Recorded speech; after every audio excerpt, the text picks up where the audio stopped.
Je pense que c'est déjà pas utile pour le quartier. On est déjà bien desservi avec des transports en commun et le tram. On a 2 lignes de tram pas loin. Donc déjà c'est pas utile pour ce quartier-là. Je pense que c'est aussi une nuisance supplémentaire. Une nuisance en termes de bruit, une nuisance en termes de trafic. Et je pense aussi que c'est une dépense inutile. Si le but du jeu c'est de réduire le trafic de voitures, il y a d'autres solutions que de mettre une ligne de tram au milieu. Et à mon avis, il y a quand même d'autres chemins qui seraient plus pertinents et plus rapides que de passer par l'avenue des Vosges. Je suis contre, forcément. Ça va tuer le commerce, déjà comme ça avec la piste cyclable qui se trouve sur l'avenue des Vosges, les accidents, la voie qui est rétrécie pour les voitures, on a des bouchons toute la journée, on a du bruit. On dit que c'était contre la pollution, mais il y a encore plus de pollution. C'est plus possible d'habiter à Ville-des-Vosges et pouvoir travailler à Ville-des-Vosges et se garer. Les clients ont nulle part où se garer. Même nous, quand on a des livraisons, on est obligé de boucher la rue. C'est pas possible. Alors, imaginez demain avec le tram, comment ça va se passer. C'est pas possible. C'est juste pas possible. Alors moi, je suis pas expert, mais apparemment, il y a quand même des chemins qui sont plus faisables sur les quais, par exemple, en utilisant le tunnel de la gare, qui pourrait aussi rendre ce service-là. Je ne suis pas opposé au principe du tram, mais je pense que ce tracé n'est pas le meilleur et que c'est gâcher l'argent public. Ah oui, qu'on reprend ces modes de déplacement, mais qu'on prenne en compte aussi la vie des gens de tous les jours. Il faut se mettre à leur place. Être assis derrière un bureau et faire un tracé sur un plan, c'est une chose. Mais vivre tous les jours la réalité de la chose, c'est autre chose. Amélioration des transports, qui remettent la rue comme elle était déjà avant, c'était déjà beaucoup mieux. Donc de toute façon, il y a une volonté d'être contre la voiture, idéologique de se battre d'être contre les voitures, mais les voitures c'est un outil de transport, c'est un outil pour que les gens puissent aller travailler. Ce serait bien de prendre la rue Saint-Charles, passer par le pont du Général de Gaulle. Effectivement, ce serait une possibilité et un tracé intelligent. Pour permettre à tout le monde de circuler, aux gens de pouvoir prendre le tram sans être obligés de galérer, de prendre des voitures. C'est plus facile pour les personnes qui ont des mobilités réduites. Le tracé qui passe par le centre de Schiltigheim, je trouve que c'est le meilleur tracé. Par la rue Saint-Charles, parce que ça permet de desservir le centre de Schiltigheim et le temps de trajet sera le même, donc je trouve que c'est une meilleure alternative. Avenue du Général de Gaulle, ça me paraît très compliqué, parce que la rue est assez étroite, et puis le centre-ville de Schillig ne serait pas desservi du coup. Il y a un tram passant par la rue Saint-Charles ? Ça me paraîtrait plus logique, oui. Là-bas, je trouve que c'est très étroit pour faire passer un tram, alors c'est quand même mieux de le faire passer par la rue Saint-Charles. Il y a beaucoup de rues perpendiculaires, alors le tram va tout bloquer, donc c'est meilleur de le faire passer par la rue Saint-Charles.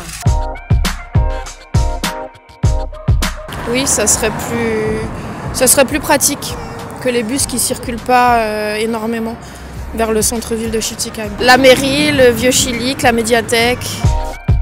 L'Eurométropole de Strasbourg a candidaté à l'appel à projets pour le financement des transports en commun en site propre auprès du ministère de la Transition écologique, avec le tracé retenu avant même le bilan de la consultation réglementaire.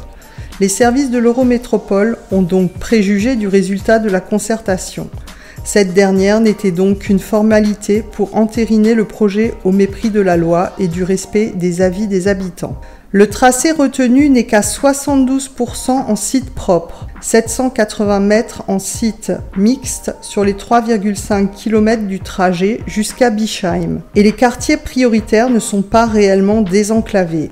Il n'est pas fait état du pont Saint-Charles, dont le remplacement demeure techniquement et financièrement une grande inconnue car éludée.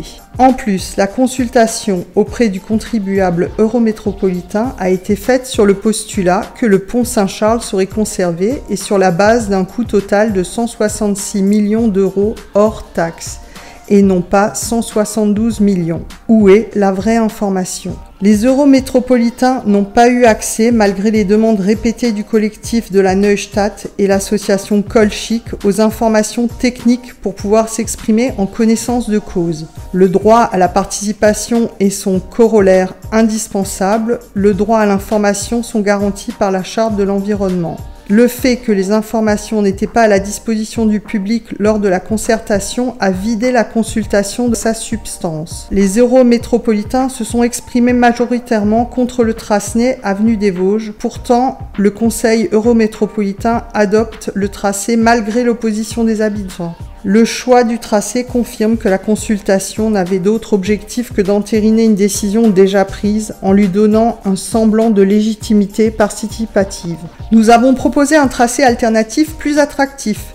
Il s'agit de la version passant par les quais pour la partie strasbourgeoise et par la rue Saint-Charles pour la partie chilicoise, ainsi qu'une proposition d'interconnexion.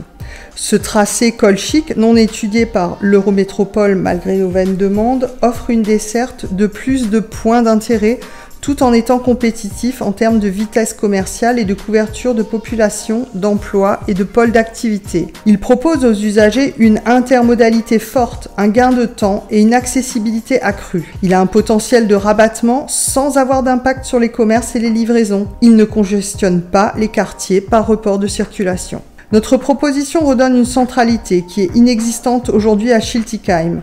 Les quartiers prioritaires seraient connectés au centre-ville de Schiltigheim, ce qui n'est pas le cas du tracé retenu par l'Eurométropole. Les habitants de ce quartier auront un tramway moyen de transfert et non une réelle desserte, sans passer par le centre-ville de Schiltigheim et tous ses centres d'intérêt administratif, historiques et commerciaux. Ils auront droit à un tram au rabais. L'Eurométropole considère que la chose est pliée politiquement et fait tout pour graver dans le marbre ces tracés imposés. Le projet de l'Eurométropole de transformer la route de Bischwiller en zone partagée tout en mettant le tram sur la route du Général de Gaulle est un non-sens. Les enjeux dogmatiques et politiques ont pris le pas sur la raison. Tout n'est pas joué. Il reste encore la phase de l'enquête publique déterminante. Signez la pétition pendant qu'il est encore temps.